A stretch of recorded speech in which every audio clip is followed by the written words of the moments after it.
First story is titled, Update. Am I the a-hole for telling my parents they only have one daughter and she is 6 feet in the ground? Original story.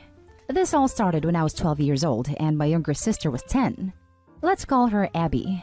Well, Abby started to get sick and no one in the family knew what was going on. I started to be dropped off at my grandparents as they went to different doctors.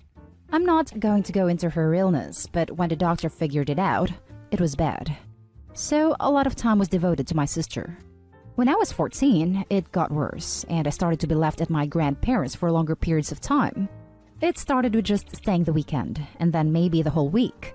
I would bring it up, and they told me that they have to focus on Abby. Soon, I was staying there for months, and by the time I was 16, I was basically living there full-time. I would maybe see them every other month. If I texted them the whole thing, the same response was always sent. We need to focus on Abby right now. I'm 19 now, and Abby has passed away from her illness. Her funeral was 2 weeks ago, and I attended through FaceTime. I got a call today from my parents, and they wanted to meet up and be a family again. I told them that they abandoned one child for another. I'm not their child anymore, that they only have one daughter and she is 6 feet under the ground now. I soon hung up. I've been getting texts calling me an a-hole and that I should understand that they needed to focus on Abby and to suck it up basically. So am I the a-hole? Now for the top comments before reading the update. Not the a-hole. Was it harsh? Yes. Was it deserved? Also, yes. While I can sympathize with dealing with a terminally ill child, they still had another child that needed their love and attention too. A child that was losing her little sister, probably scared and lonely, and then freaking abandoned for 7 years. Yes, Abby needed them, but you did too, and they failed you miserably. And they failed Abby too, who might have enjoyed a relationship with her sister in the few years she did have to live. This is what I keep coming back to. It's unconscionably cruel to keep two siblings from spending time with each other while one is dying. I cannot imagine dying and not being able to have my sister around. This honestly brings tears to me. Not a a-hole. As a parent who had a terminally ill child, I made sure that my other kids still knew that I loved them, and even organized people to sit with my child in the hospital while I spent quality time with my other kids. It's hard being a parent, knowing that your child is going to die, but you don't ever push away your other kids.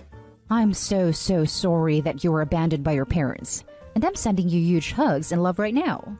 You have every right to be angry at them, and don't let anyone else tell you otherwise, as none of them were in your shoes. Take time to grieve for your sister and your lost relationship. And most importantly, please be kind to yourself. You do matter. Not the a-hole. While having a seriously ill child is challenging and will often take priority, it doesn't give your parents license to simply send their other child away and stop parenting them. They abandoned you, and now that your sister has passed away, they want to rug sweep their behavior and play happy family. It's completely understandable that you do not want to have a relationship with them. Therapy may be beneficial for you to process losing your entire immediate family. They need to respect your boundaries. Sorry for your loss, and good luck. They're treating her like a book they left on the nightstand. Now, 7 years later, they want to pick it up and go, "All right, where did I live off?" You can't do that with people. And now for the update. So, it's been around a month since I posted the original post. Thanks to everyone that gave their input. So after the post, I wrote a very long letter explaining my feelings about how my parents treated me and how they abandoned me for 7 years. I talked about all the major events that they missed and all the years that I could have been with my sister but couldn't due to their decision. That I haven't been part of the family ever since Abby got sick all those years ago.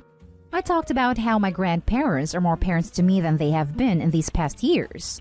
That no matter the reason, they discarded me and acted as if their other kid didn't need their parents. That you may have lost Abby recently, but I lost my whole family a long time ago. And that I'm not going to give an empty apology for what I said on the phone. I sent this letter, and it was radio silent for a bit. And in the meantime, I went to my first on-campus college semester and started to use the free therapy. My parents contacted me and asked if I would like to get dinner and to hear them out. I agreed. It was a very long conversation that boiled down to I'm willing to try to get to know my parents again under 2 conditions, and if they don't agree with them, I'm going to walk away since they are basically strangers at this point. 1, that we start to go to family therapy. 2, that they don't try to parent me. That position is for my grandparents only, and I'm willing to try a relationship with them, but it won't be a parent-child relationship. They don't seem happy with these conditions, but accepted. We went to our first family session a few days ago, and our relationship is still rocky, but I think it is getting better. I may be able to forgive them someday, but that day is far in the future. Now for some top comments. I'm happy for you. I'm happy that you are doing what you believe is best for you. Despite everything, you sense to have grown into a great person. Good luck, love. Indeed, Opie has grown into a good and mature adult because of her own innate personality and her grandparents' care. A lot of people would have fallen under the weight of their parents' abandonment, the mortality of their sibling, and other issues that crops up for most teenagers, or have turned into a spiteful person. However, Opie is making peace with everything and settling strong and reasonable boundaries with her egg and sperm donors. So glad to hear it, Opie. Book recommendation: Adult Children of Emotionally Immature Parents. It's not a replacement for therapy, but can help in a recovery of the loss of the parental relationship. Yes, I can recommend this book as well. My psychologist and I read it, and it helped me realize why my parents don't feel like parents, but more like brother/sister. I remember your original post, and it was so sad and broke my heart. It was also so mind-blowing. I don't know if it worked out entirely, but it's great to hear an update. A second one would be great too. I think it's good you're getting therapy personally just for your peace of mind. That's the most important. I do hope you can develop some sort of relationship beyond working with your parents. But the past does bear weight in the present and future, and it's unrealistic to just forget. Your feelings are valid, and it's good you're working through it for yourself.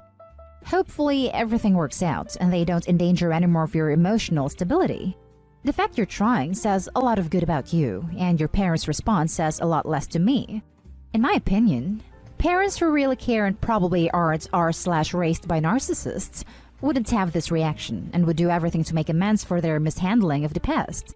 While I understand they were in a bind, they still handled their situation wrong and poorly in my opinion. Good luck, stay safe. Hope college/university works out well for you. Now for the next story. Am I the a-hole for liking my stepdad but not my stepmom? I'll probably sound like a witch, but that's life. My 16 female parents, 36 female and 40 male, divorced when I was 12. In all honesty, their marriage was so sucky that it took me 6 months and my mother having to explain it twice for me to realize they were separating. And even then, I didn't particularly care. Important information: both my parents cheated and got together with their affair partners. Dad cheated during their entire marriage with different women, but my mom cheated with my current stepdad for a year before they divorced. This situation by itself sucks, but there's no use finding someone to blame when the fault lays on both of them, so I'll just present the issue. I absolutely hate my stepmom, 37 female. She's unpleasant to me whenever I'm around. Bossy, always trying to goad me into arguments so that when I lose my temper, she can go and cry to my dad that I'm being mean to her. If I didn't know that woman absolutely hates children, I wouldn't be surprised if she tried to get my dad have a do-over baby. As if that would work. Dad got a vasectomy after I was born. However, I really like my stepdad, 34 male.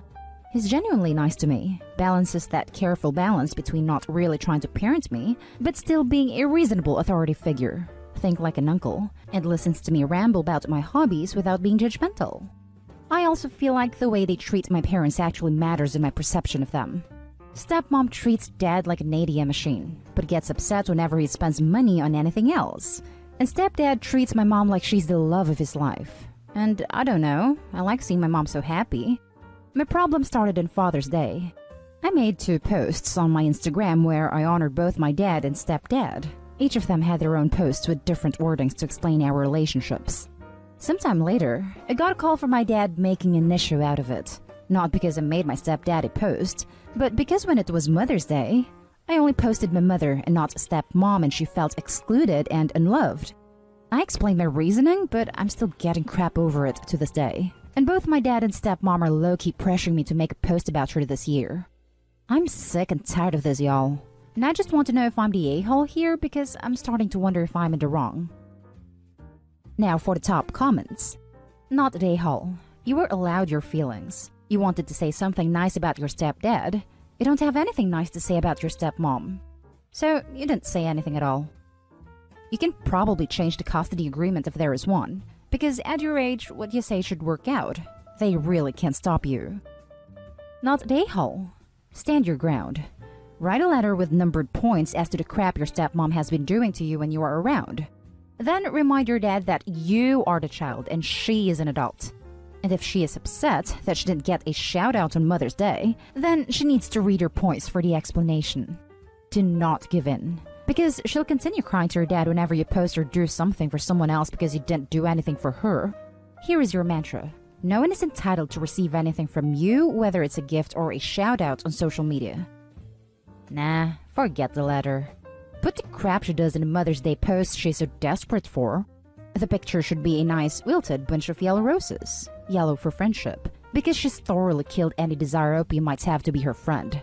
She should finish with, if you want me to care for you like I do my stepfather and make public posts about how great you are, you need to try being a decent human being to me.